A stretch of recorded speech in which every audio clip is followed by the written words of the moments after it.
In EstVis Workflow, every repair order in your shop lives on one screen, sorted into buckets by stage. You can filter, search, manage, drill in.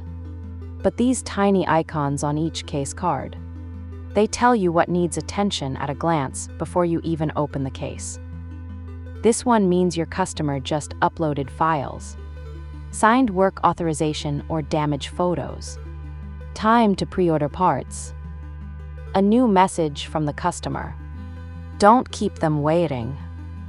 Zero labor warning. A line in the estimate has 0 hours, meaning it's not in your totals. Fix it before it costs you. Missed mechanical labor profit. You're leaving billable hours on the table. Add them. Parts price changed. The invoice list price doesn't match your estimate. Time for a supplement. Paint invoice arrived. If consumption beats the estimate, write a supplement. There are other icons available. Full guide at help.estvis.com.